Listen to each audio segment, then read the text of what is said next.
မြန်မာနိုင်ငံအထက်အညာ၏အိမ်စိနှစ်ဖူးစည်းများတွင်အရဟံဟုသောအခရာများဆွဲထားလေးရှိသည်ကိုတွေ့စီရသည်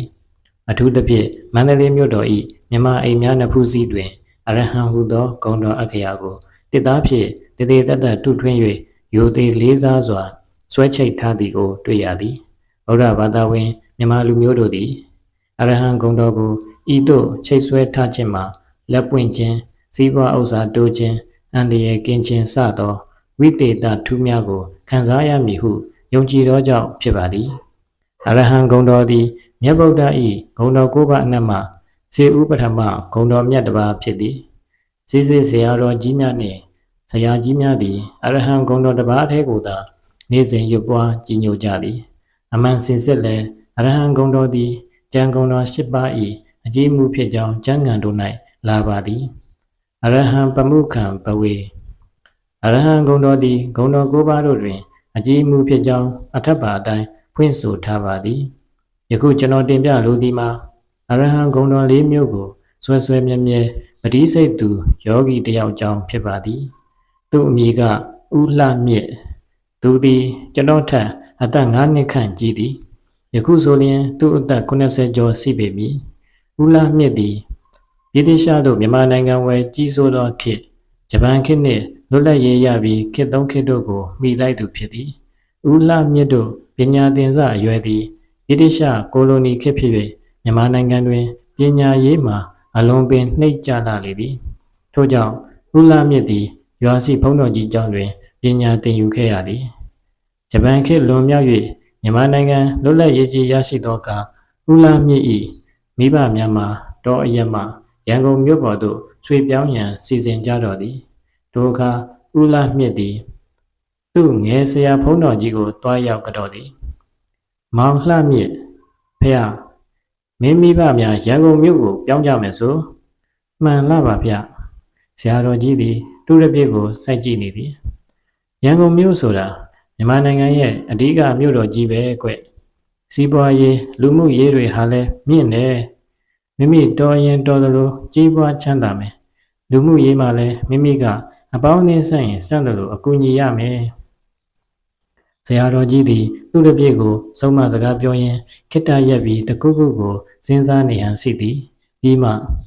မောင်လှမြင့်ဖះမင်းခုပရိစိတ်သလားမစိတ်ပါဘူးဖះ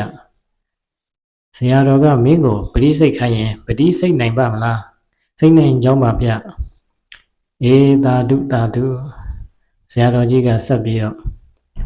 အရဟံဂုဏ်တော်ကိုမင်းရသလားမှန်ပါဗျ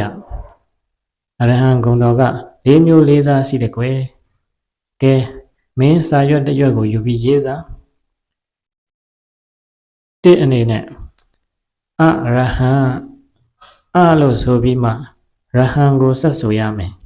အဓိပ္ပာယ်ကတော့စိတ်ကြွယ်ရအရ၌မကောင်းမှုကိုပြုတော်မမူသောမြတ်စွာဘုရားလို့စိတ်အာယုံထဲမှာသိရမယ်နှစ်အရဟံအရလို့ဆိုပြီးမှဟံကိုဆက်ဆိုရမယ်အဓိပ္ပာယ်ကတော့လှည့်ပတ်လျက်ရှိတဲ့တန်တရားစဝိုင်းကြီးကိုချိုးဖြတ်တော်မူပြီးဖြစ်သောမြတ်စွာဘုရားလို့စိတ်ထဲမှာသိမှတ်နေရမယ်သုံးအရိဟံအရိကယံသူ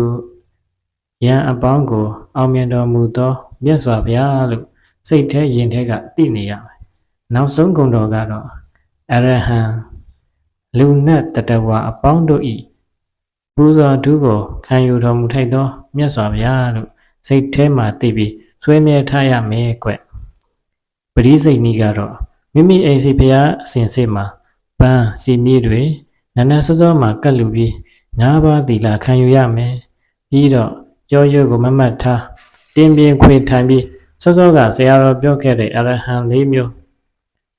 အရဟံပရိတလုံးချစနစ်နဲ့ပရိ၃ပတ်အရဟံပရိတလုံးချစနစ်နဲ့ပရိ၃ပတ်အရိဟံပရိတလုံးချစနစ်နဲ့ပရိ၃ပတ်အရဟံပရိတလုံးချစနစ်နဲ့ပရိ၃ပတ်ဂုဏ်တော်ဘာကိုအနည်းဆုံးပရိ၃ပတ်တတ်နိုင်ရင်ဂုဏ်တော်တစ်ပါးကိုပရိ၉ပတ်စီရအောင်စိတ်ရမယ်နေထိုင်မကောင်းတဲ့ယမပတ်နေ့စဉ်ဝတ်မပြတ်အောင်စိတ်ရမယ်ကွ ဘယ်နဲ့လဲမင်းစိတ်နိုင်ပါမလားမောင်လှမြင့်စိတ်နိုင်ကြောင်းပါဗျာ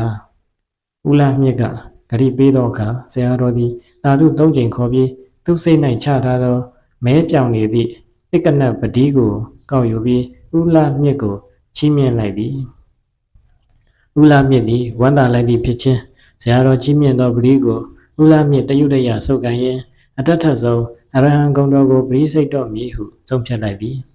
ဦးလှမြင့်တို့မိသားစုသည်ရန်ကုန်မြို့သို့တက်လာသည်နေ့စဉ်အရဟံဂုံတော်၄မျိုးကို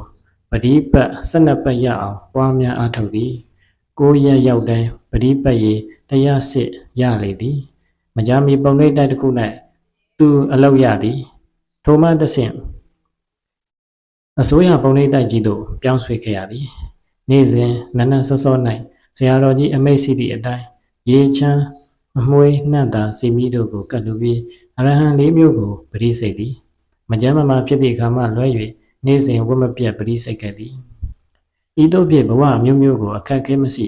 ဥလှမြင့်ကြောဖြတ်ခဲ့သည်နောက်ဆုံးသူနှင့်ကျွန်တော်တွေ့ချိန်မှာပုံနှင့်အရာစီဘဝရောက်နေသည်သူဘဝကိုပြန်လည်သုံးသပ်ကြည့်ရင်သူသည်တာမန်ဖုံးတော်ကြီးကျောင်းသားအဆင့်ရှိသူတယောက်သာသို့သောသူ့လုပ်ငန်းကိုကျွမ်းကျင်သည်ယိုသေးသည်မဖြစ်မနေလောက်တတ်သူတယောက်ဖြစ်သည်သူပင်စင်ယူပြီးနောက်ပုံနှိပ်ဆက်ထောင်သည်ပုံနှိပ်ဆက်တစ်လုံးမှ2လုံး3လုံးအထိတိုးတက်လာခဲ့သည်ယခုတော့သူ့ဘဝသည်တိုက်နှင့်ကားနှင့်တယ်လီဖုန်းနှင့်ဖြစ်နေသည်ဤသို့ဦးလှမြင့်ဘဝအစဉ်စဉ်တိုးတက်လာခြင်းမှာလမ်းမှန်ကိုညွှန်ပြသည့်ဆရာစကားကိုနားထောင်ခြင်းအနန္တောအနန္တ၅ပါးကိုယိုတေကိုင်းဆိုင်ခြင်းအရဟံဂုဏ်တော်၄မျိုးကိုနေ့စဉ်ဝတ်မပြတ်ပရိစိတ်ခဲ့ခြင်းတို့ကြောင့်ဖြစ်မည်ဟုကျွန်တော်သုံးသပ်မိပါသည်ဆရာဦးလှမြင့်ခမ